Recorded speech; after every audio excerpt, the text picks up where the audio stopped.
notamment cette année, Monique Orthos-Sperber a écrit ce livre qui a fait pas mal parler de lui, notamment parce qu'il était en écho direct avec une des propositions du président de la République. Il a proposé, peut-être avant de l'enterrer assez vite, qui est l'idée de développer l'autonomie dans les établissements. Donc ce livre s'appelle « Une école qui peut mieux faire », et en réalité, c'est l'autonomie pour un meilleur système éducatif.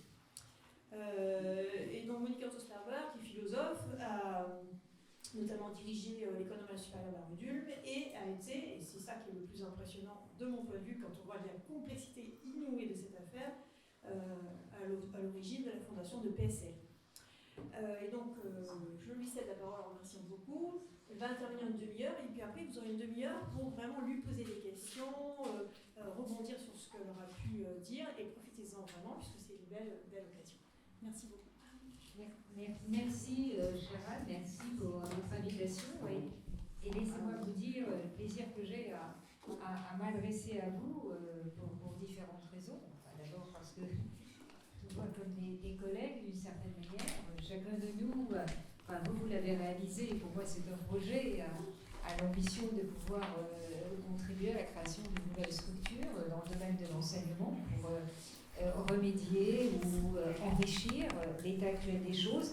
Et puis surtout parce que vous incarnez d'une certaine manière l'éducation privée ou non publique, en tout cas tout ce système d'instruction extrêmement important qui, à mon sens, a tout à fait sa nécessité à côté de l'éducation publique. D'ailleurs, c'est une analyse qui est assez peu connue, assez peu souvent citée, mais j'en parle dans mon livre, je vais vous donner la référence si ça vous intéresse.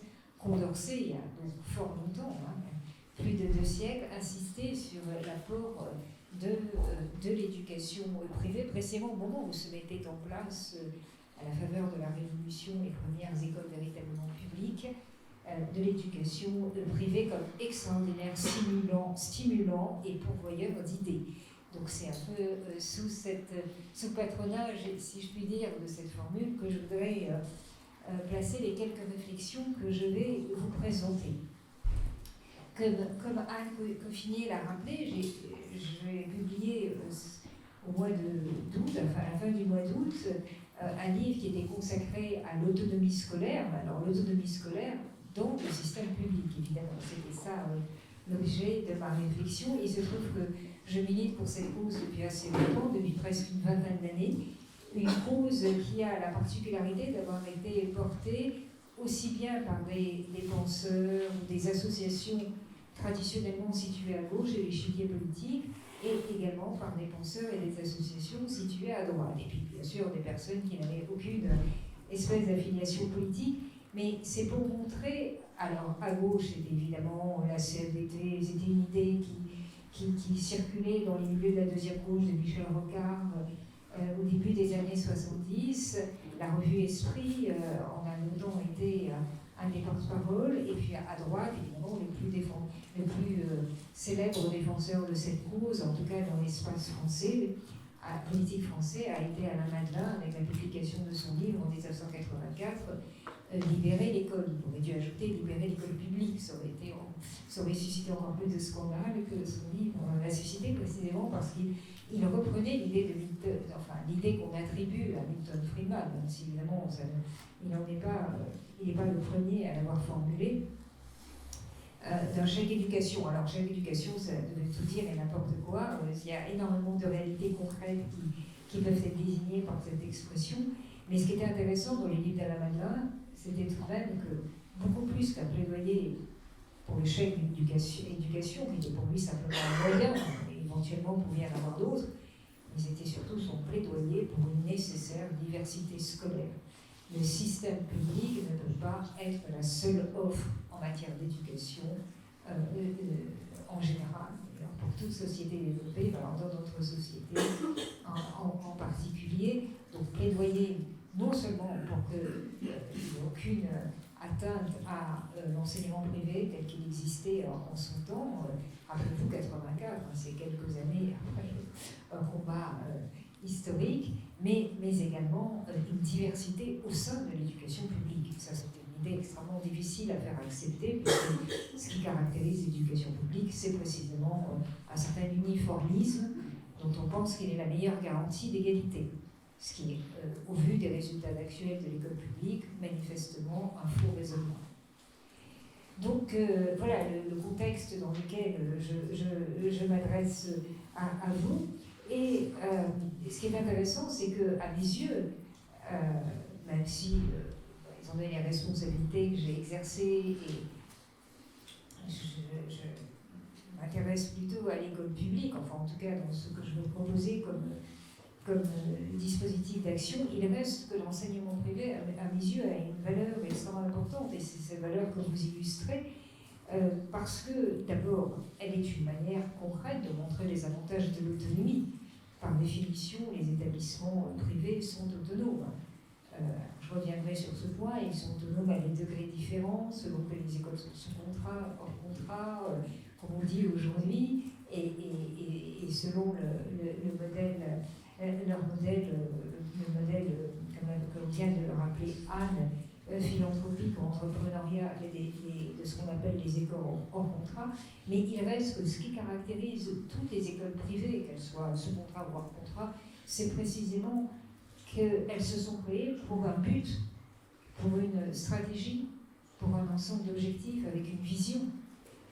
Il est très difficile aujourd'hui qu'un directeur d'école publique ou une directrice d'école publique puisse clairement répondre à la question « mais pourquoi existe votre établissement? Quelle est sa vision ?» de faire ce que l'éducation nationale nous demande de faire. Dans l'éducation privée, on a affaire à quelque chose d'un petit peu différent. Bien sûr, les buts éducatifs sont communs à tous, public et privé.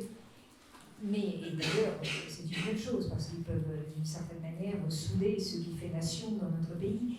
Mais d'un autre côté, chaque école a son projet. C'est même pour ça qu'elle a été créée, pour illustrer un certain nombre de valeurs, pour mettre en avant un ensemble de pratiques, de principes.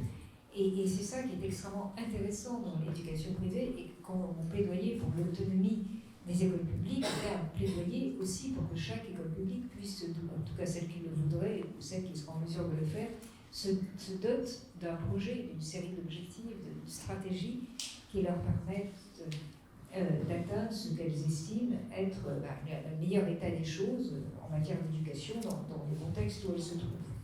Et évidemment, qui porte ce projet? Ce projet, c'est pas simplement un projet sur les objectifs, c'est aussi un projet sur la manière d'y parvenir, sur les règles intérieures, quelles sont les règles, y compris de discipline, qui vont régir l'école, sur le type de communauté que l'école va présenter, sur la manière dont seront réglés les rapports entre l'école, la communauté scolaire et puis son environnement, évidemment son environnement, éventuellement des entreprises pour certains types d'écoles, ou les associations, ou les structures de bénévolat qui se trouvent autour de l'école. Mais il va de soi que cette vision, ce projet, cette autonomie donc fondamentale des écoles privées est portée par le directeur, bien évidemment la directrice, en tout cas par la personne qui en est responsable, et également par l'équipe pédagogique, puisque c'est en général ce qui caractérise le type d'école que vous dirigez, c'est une assez forte cohésion autour d'un projet, d'autant une cohésion d'autant plus forte qu'il y a un but commun, et un but qui est connu de tous, qui est approprié par tous. Donc c'est un grand privilège pour moi de pouvoir m'adresser aujourd'hui aux responsables de ce type d'établissement.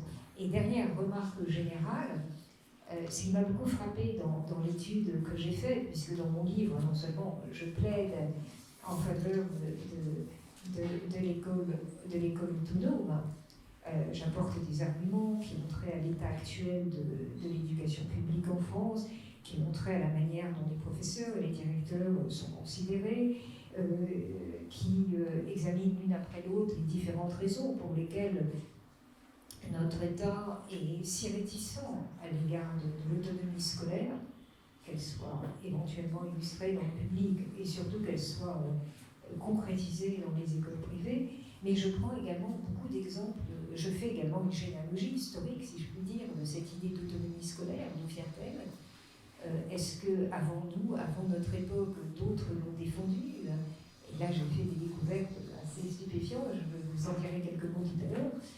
Mais je prends aussi beaucoup d'exemples étrangers pour montrer comment les réformes d'autonomie scolaire concernant l'école publique ont été mises en œuvre de manière très large dans différents pays pays, en Suède, aux États-Unis et en Angleterre. Ce sont les principaux exemples que je prends. Et évidemment, j'essaie d'étudier, puisque mon but est quand même d'obtenir une réforme de l'éducation publique en France.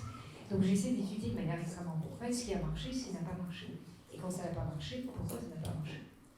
Et là encore, ce qui m'a beaucoup frappé, c'est que les lieux où ça n'a pas marché, c'est quand il n'y avait qu'une école publique et il n'y avait aucune école privée qui existait déjà.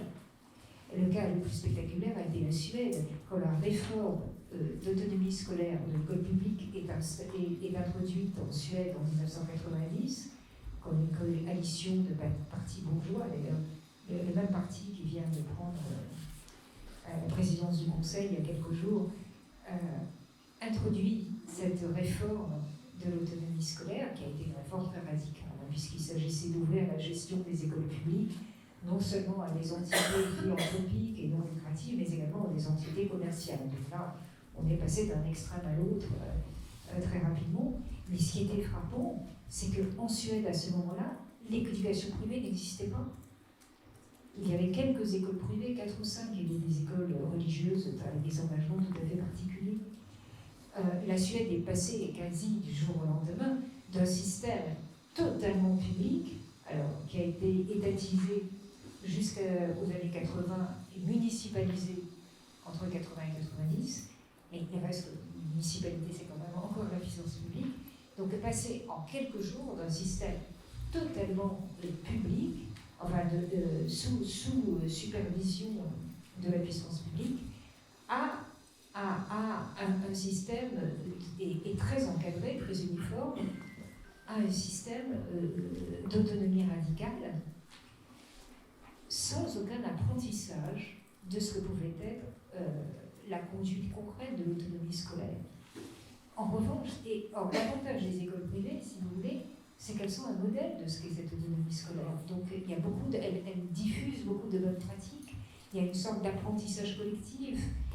Les directeurs d'écoles publiques, quand même, regardent ce qui se passe dans les écoles, savent ce qui se passe dans les écoles non publiques et essaient de s'approprier des bonnes pratiques. Il y a quand même un échange.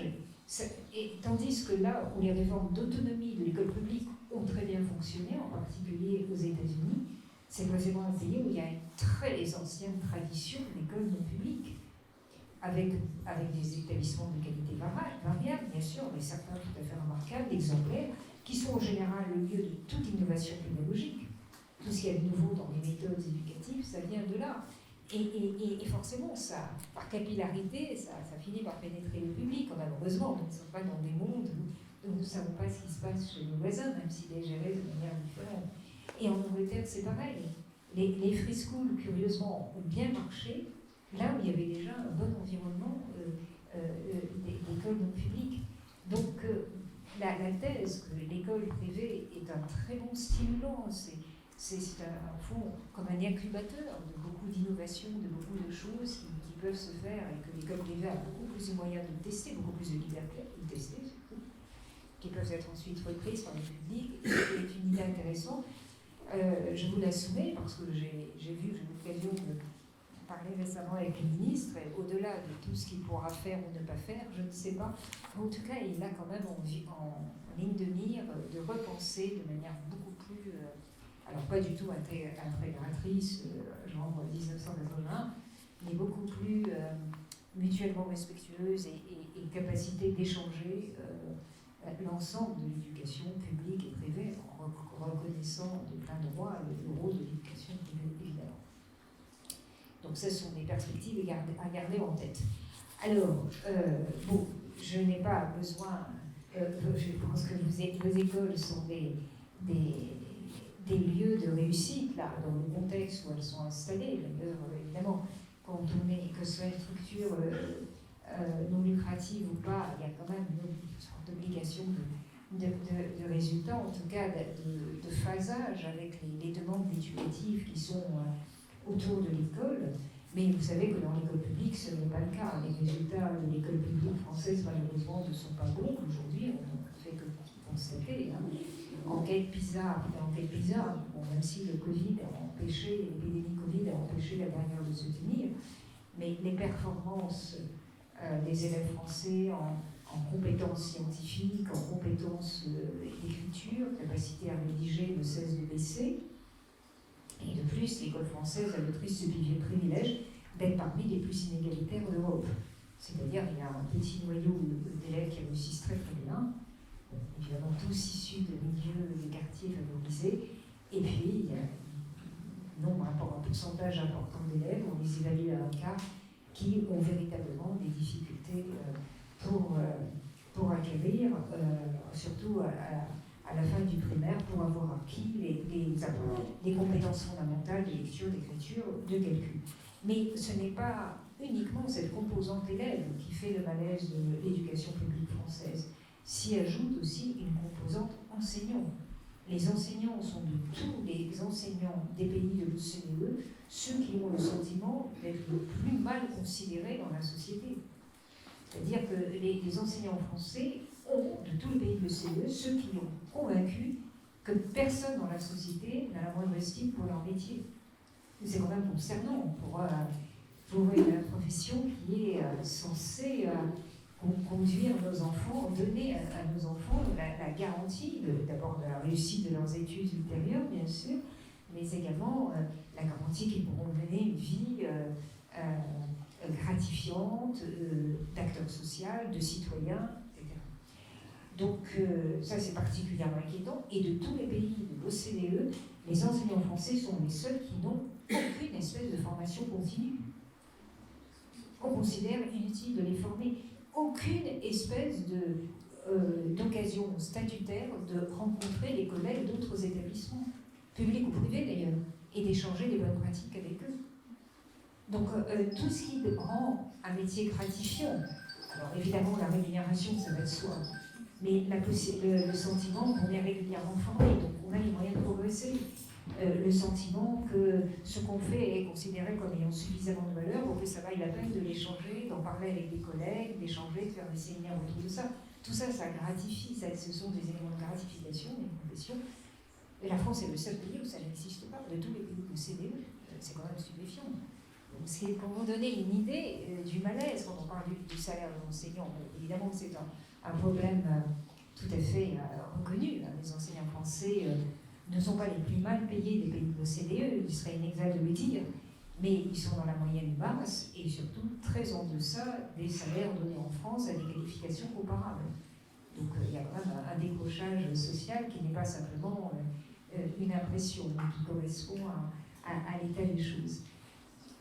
Et par ailleurs, dernier élément, le malaise s'étend également aux directeurs des établissements publics qui, comme vous le savez, n'ont aucune formation particulière, aucune formation adaptée, dont le rôle, le statut n'est pas encore tout à fait clairement défini. Alors l'autorité fonctionnelle aura été reconnue par le Sénat, mais ils n'ont pas véritablement été, là encore, ils ne bénéficient d'aucune formation continue, d'aucune possibilité régulière de rencontre. Enfin, on peut considérer que l'éducation nationale, c'est vraiment, tout est à reprendre depuis le début.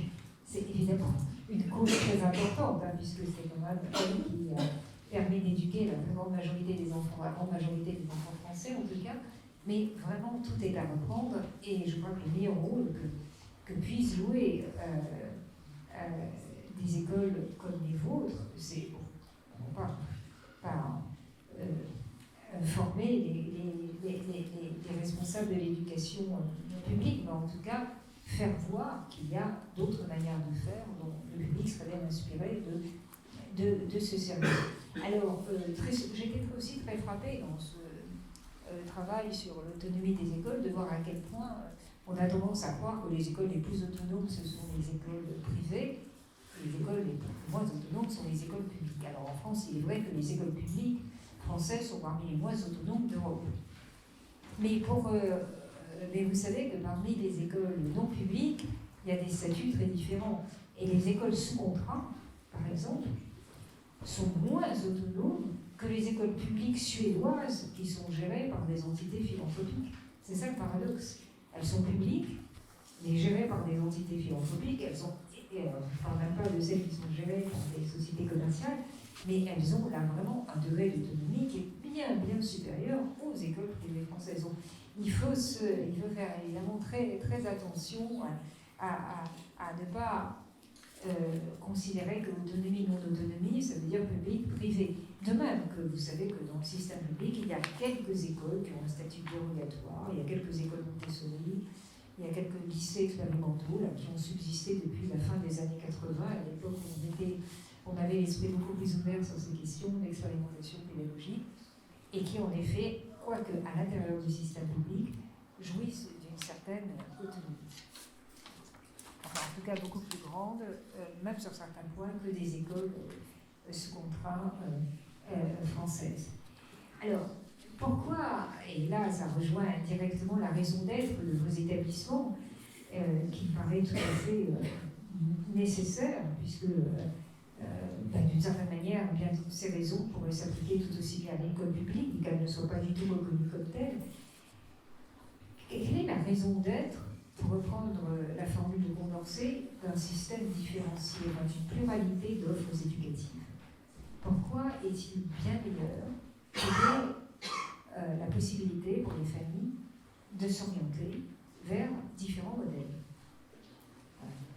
La raison que, évidemment, il suffit d'avoir circulé dans le monde, et alors surtout dans l'enseignement supérieur, pour se rendre compte qu'il y a différentes façons de très bien former des esprits. En France, on a tendance à considérer, là je vous parle de l'endroit d'où je viens, c'est-à-dire dans l'éducation, dans l'enseignement supérieur d'élite, qu'il n'y a qu'une seule façon de faire des études brillantes. Il faut avoir passé les concours des bonnes écoles, il faut avoir réussi les choses très difficiles, il faut avoir... Mais il faut bien constater que lorsque, par exemple, à l'école normale supérieure, nous voulions recruter en master pour des programmes vraiment extrêmement à la pointe de la recherche, et nous avions besoin d'esprits très bien formés et très créatifs, nous avons ouvert les candidatures au recrutement en master. Là, pour l'instant, je parle que des sciences, en physique par exemple. Nous avons ouvert les candidatures au monde entier en mettant en avant les laboratoires qui allaient héberger les mastériens. Et là, nous avons eu des dossiers exceptionnels. Et nous avons pris une majorité d'abord de non-français, et même parmi les Français, de non-normaliens. Donc ça montre que, si vous voulez, bien sûr, il y a des systèmes de formation d'élite très efficaces, mais il ne faut pas croire qu'il n'y a que cette bonne façon de former. Donc le système américain est très différent. Il n'y a pas du tout cette espèce d'entraînement à la rapidité pour résoudre des exercices, cette accumulation de connaissances, cette insistance sur l'acquisition des méthodes de travail. Tout ça est extrêmement précieux, mais il faut constater que les Américains s'y prennent autrement, et que pour en tout cas les meilleurs de leurs étudiants, au bout de 4 ans, ils arrivent également à produire d'excellents esprits. Pour les Anglais encore plus, parce que les Anglais ont un système assez mixte. Ils ont certaines des valeurs du système français, mais ils ont une très grande ouverture aussi dans la formation. Des systèmes où on considère qu'il est tout à fait naturel que pendant 1 an, alors qu'il est dans un cursus d'élite, l'étudiant aille s'aérer, à travailler dans un café ou à faire le serveur dans un restaurant. On n'a jamais vu, en tout cas pour nous à l'école normale, où on nous signalait les élèves brillantissimes, surtout en sciences dès la classe de 4e, on n'a jamais vu un élève prendre une année off pour aller faire un service civique ou quelque chose de ce type. On considère que la continuité, l'absence de rupture, la compétition à l'extrême, c'est le seul moyen d'être vraiment le meilleur. Eh bien, apparemment, non. Il y a d'autres systèmes où ça fonctionne autrement. Donc la diversité, et alors pour la formation des musiciens, c'est encore plus caractéristique. Les musiciens français sont évidemment très bien formés au Conservatoire national et dans les grands conservatoires français, mais il y a aussi un système de formation du musicien qui se fait à l'intérieur de l'université, le plus souvent aux États-Unis, et qui produit des interprètes tout à fait exceptionnels. D'ailleurs, le directeur du conservatoire me le disait, puisque le conservatoire de musique avait été intégré dans la sciences élèves.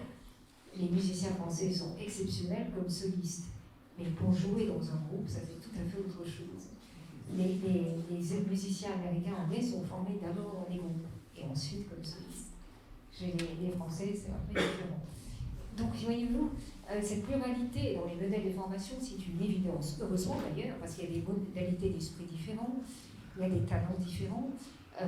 Et dans ma génération, les lycéens brillants annonçaient quelque chose aussi, on allait directement sans se poser de questions dans la filière classe laboratoire, etc. Mais maintenant, c'est plus le cas. Les lycéens peuvent être extrêmement brillants, mais ils ont d'autres ambitions, ils ont d'autres types d'intelligence. Ils n'ont pas envie de ce que les meilleurs étudiants, les meilleurs bacheliers pouvaient accepter il y a 30 ans et il y a 40 ans. Donc l'évolution du monde et puis la nature même de ce qu'est l'activité éducative amène très vite à penser en termes de pluralité. Donc la nécessité d'une pluralité d'offres éducatives est quelque chose de fondamental. Et heureusement que l'enseignement non public est là pour, d'une certaine manière, en maintenir l'évidence, puisque sinon on aurait tendance à l'oublier. Mais il est certain que c'est une idée qui a beaucoup de difficultés à faire son chemin dans la culture nationale. On a tendance à penser que faire nation, ça veut dire, même en reprenant la très belle idée de la Révolution, enfin une culture nationale, un minimum de culture nationale, parce que c'est vrai qu'il est difficile de parler d'une nation s'il n'y a pas des choses partagées.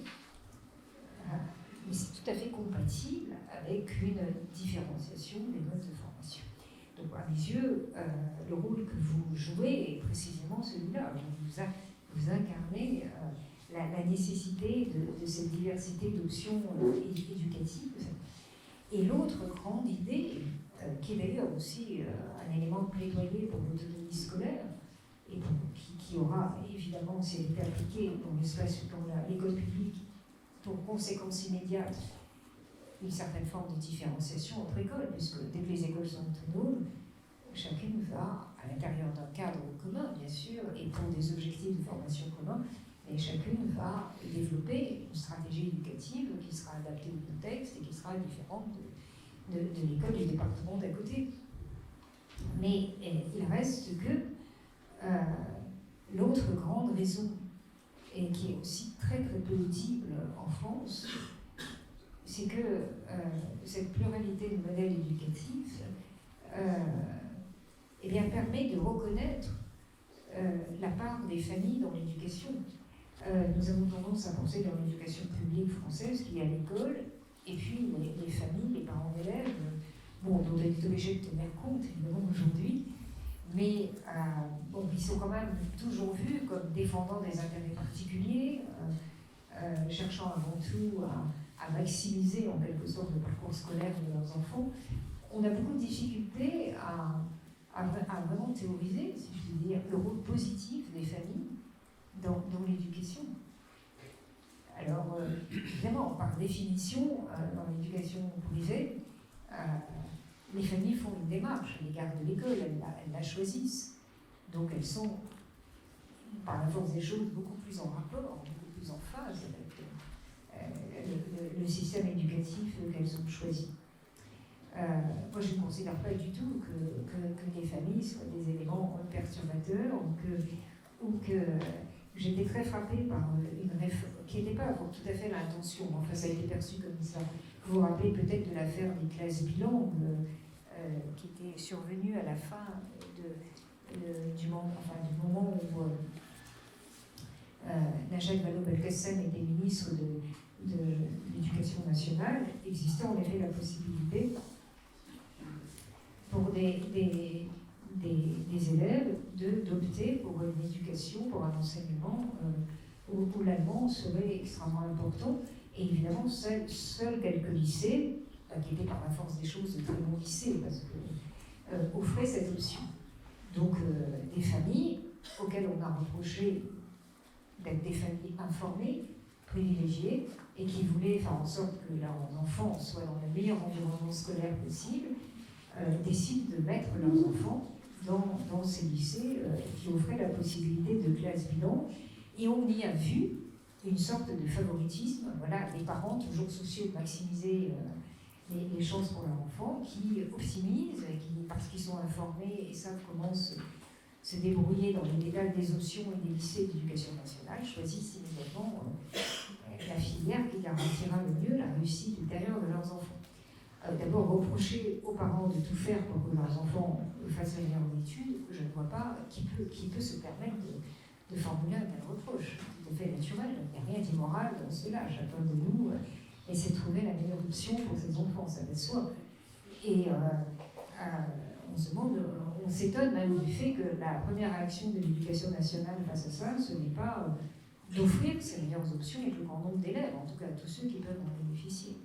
Donc la manière dont le ministère a réagi a été beaucoup plus radicale, c'était tout simplement de supprimer ces classes bilangues, et comme ça, ces souhaits délictueux et particularistes de maximisation scolaire de la part des parents se trouvaient frustrés. Et alors, pour mieux que ça en lui-même, ça a été d'introduire la seconde langue dès la 5e. Alors, quand on pense aux difficultés qu'ont les élèves déjà en classe de 5e à maîtriser vraiment leur langue maternelle, sans parler de la première langue, imaginez la charge d'une deuxième langue vivante à ce moment-là. Enfin, bon, là, on arrive à une sorte de chapelet d'absurdité, si je puis dire, qui est assez curieux. Donc, diversité scolaire, implication des familles, et au-delà, implication de la société. Parce que, bien sûr, l'école a pour mission de former les citoyens, soit les citoyens français, mais aussi pour mission de former les personnes qui vont agir dans la société, qui auront une activité économique, un engagement social, qui s'occuperont d'une famille, enfin toute une multiplicité d'engagements, d'attitudes, d'actions qui ne peuvent pas être réduites au fait d'être un citoyen. Or, qui peut au mieux former les élèves, qui peut au mieux rappeler la nécessité, non seulement de former les citoyens, mais aussi des personnes qui vont agir dans la société, que toute la richesse du tissu social qui est autour de l'école, que ce soit les associations, que ce soit même certaines entreprises qui peuvent offrir des mécénats, qui peuvent offrir des collaborations ponctuelles, etc. Donc, vous voulez, ces trois raisons, tous ces quatre, remédier à l'inefficacité du système scolaire, et surtout à son caractère de plus en plus inégalitaire, et puis même, on peut dire, à sa situation de malaise général. Deuxième raison, entretenir une certaine pluralité dans l'offre scolaire. Troisième raison, pacifier les rapports avec les familles et en reconnaître le rôle positif des familles. Et enfin, quatrième raison, l'école n'est pas... bon, bien sûr, l'école est un lieu où l'enseignement doit être libre, au sens où l'autorité du professeur doit être reconnue et les enfants sont là pour apprendre. Ils ne sont pas là pour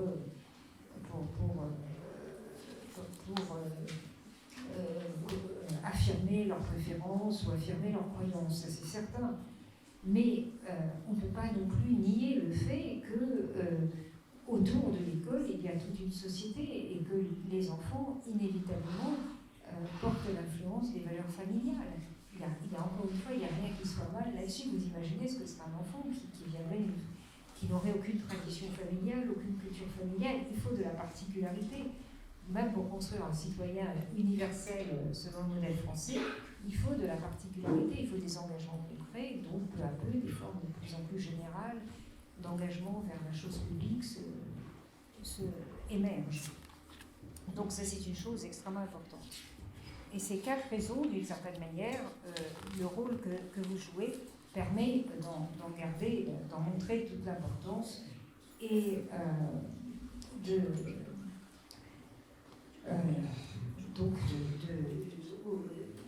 bénéficier, en quelque sorte, d'essayer d'enrichir le monde du public. Alors, deux mots de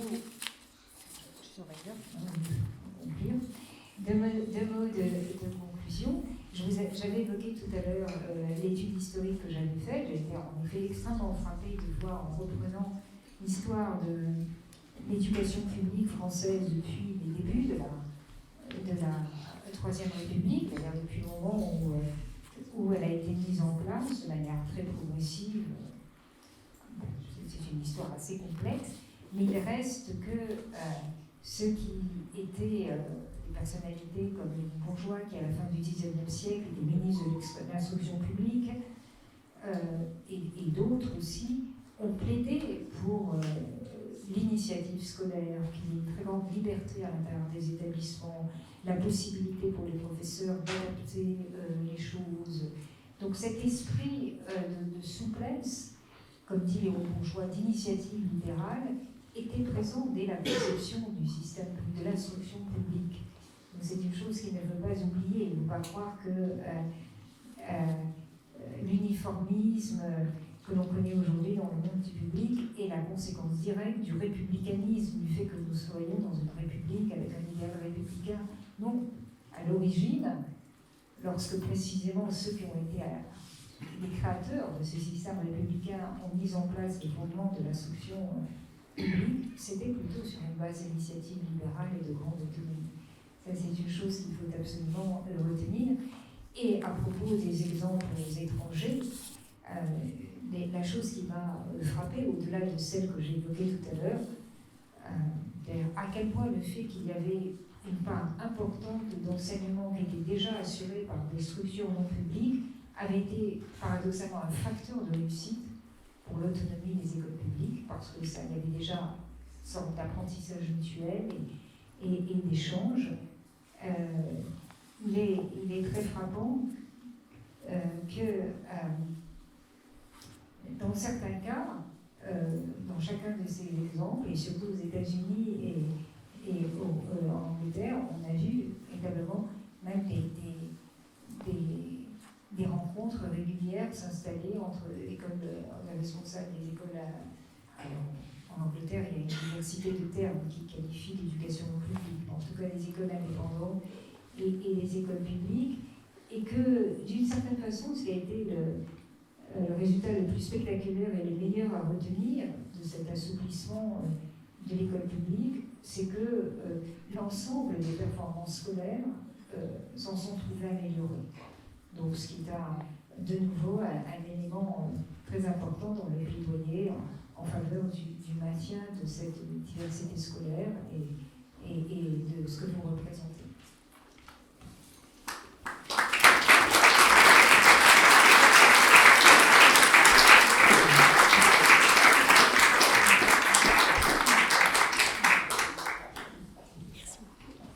Est-ce que vous avez des questions? Profitez-en et après on fera une pause parce que c'est l'heure difficile et vous avez besoin peut-être d'énergie avant de continuer les restitutions. Profitez bien de la présence de Monique Otto-Sperber pour peut-être lui faire préciser tel ou tel point ou poser peut-être des questions tout à fait différentes. Après tout, profitez. Pour intimider, il ne parle plus. Ouais. Oui. Deux questions, je ne suis pas statisticien, mais la Suède, on est sur une nation qui, je sais pas, 10 millions d'habitants, quelque chose comme ça. Est-ce que ce modèle, qui a l'air assez vertueux, c'est applicable sur un 65 millions d'habitants? Bien, pourquoi pas, tout dépend. Si l'État a l'avantage de l'autonomie, c'est que beaucoup de responsabilités à ce moment-là se retrouvent dans les établissements. Et vous savez qu'il y a une quinzaine d'années, l'État a décidé d'être lui-même vertueux, l'État français, et il s'est mis à parler de déconcentration.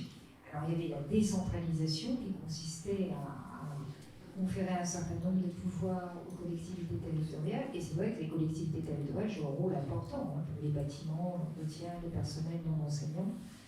Mais il y avait également la déconcentration, ça veut dire que l'État s'obligeait à ne pas faire de son administration centrale, en matière d'éducation par exemple, l'administration centrale n'était plus l'ultime responsable, c'était les rectorats. Ça se déconcentrait au niveau des rectorats, au niveau des basins, enfin des délégués de l'administration au niveau des établissements.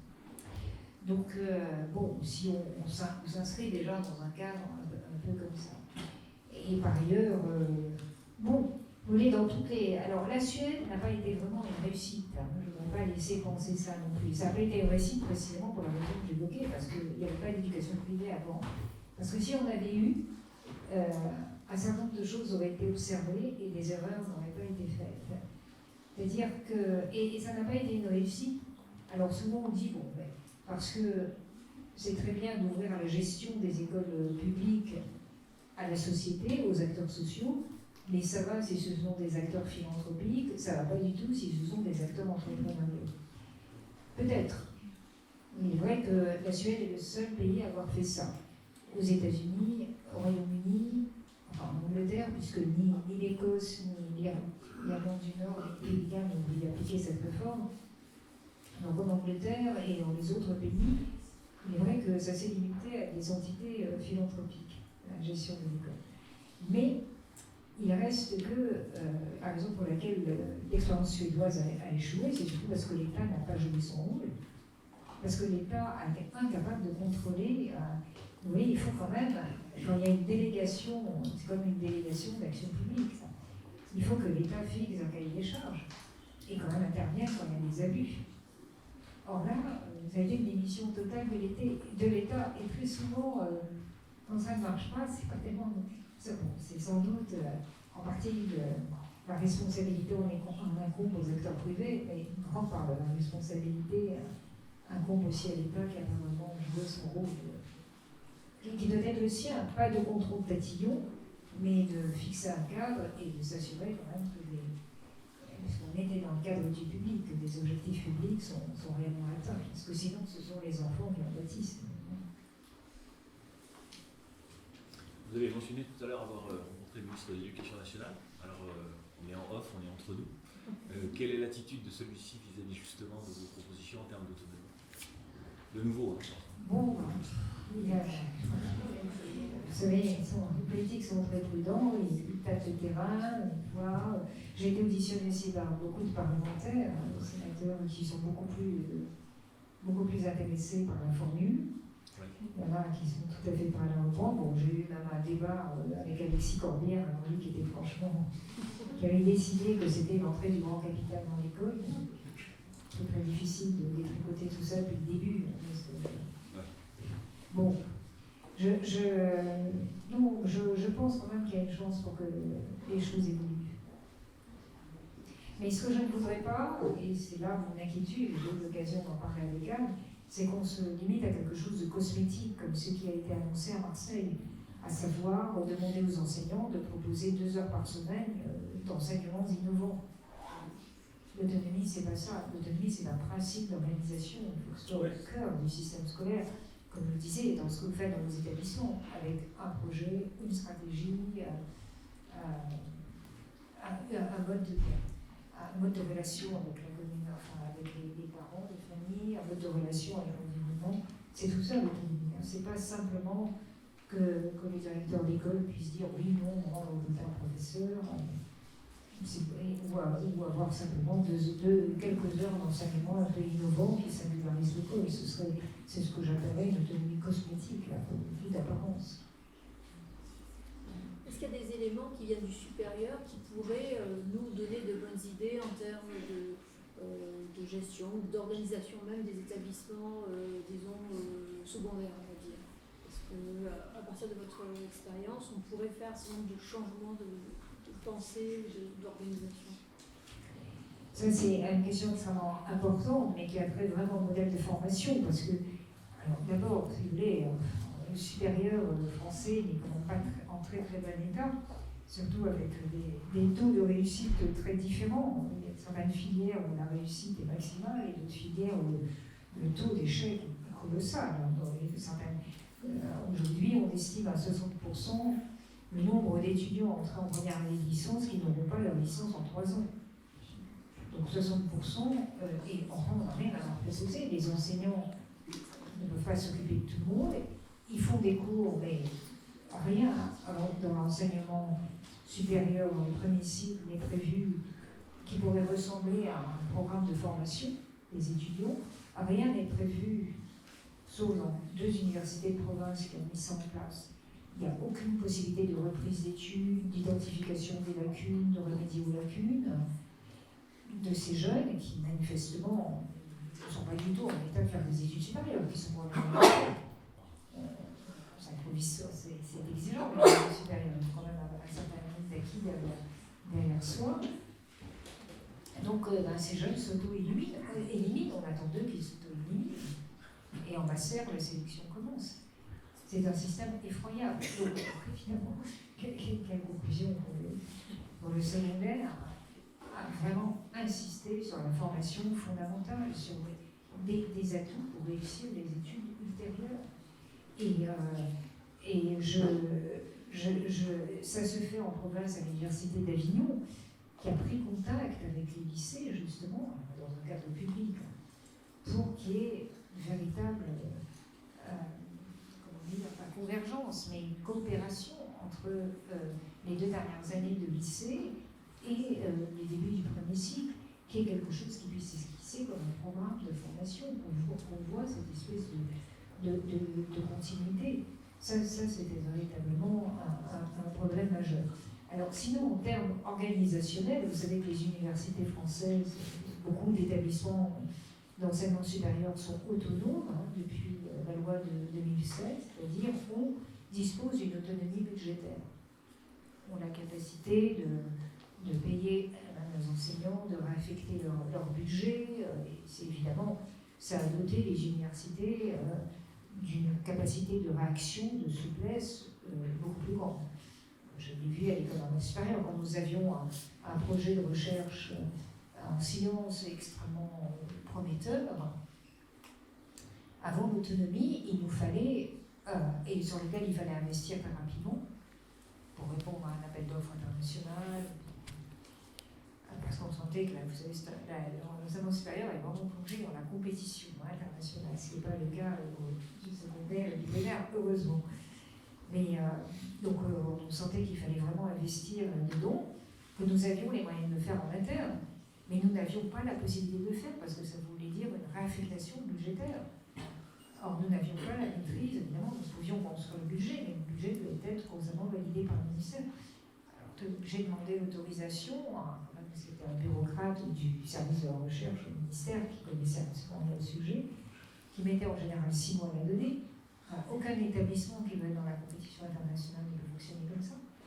Donc maintenant, dès que l'autonomie a été passée, nous avons eu la possibilité de réaffecter des sommes d'argent. Mais, attention, on ne peut pas le faire de manière arbitraire. Donc l'autonomie, ça veut dire construire, enfin ça vaut pour le supérieur, je ne sais pas de quelle manière ça peut être repris par le secondaire, mais construire en interne des instances qui légitiment les décisions. Parce qu'en tant que chef d'établissement, il ne faut absolument pas être perçu comme quelqu'un qui donne de l'argent. Alors, le chef d'établissement peut avoir ses raisons qui lui paraissent tout à fait justifier ça, mais il faut que ces raisons soient perçues, même par les adversaires, si je puis dire, comme légitimes et non arbitraires. Donc, il faut qu'on se doter d'instances qui permettent de légitimer un petit conseil scientifique, des collègues spécialistes, des avis d'experts qui disent qu'il faut tout de suite investir là-dessus. Ça, c'est très important. La question de la légitimité, elle est extrêmement forte dans le supérieur. Et beaucoup des universités qui ont complètement raté leur passage à l'autonomie ont complètement mis de côté cette notion. Autonomie, ça veut dire autogouvernement. Et pour s'autogouverner, il faut avoir un apprentissage de la capacité à se donner des normes, à s'y tenir. Sans quoi, ça ne marche pas.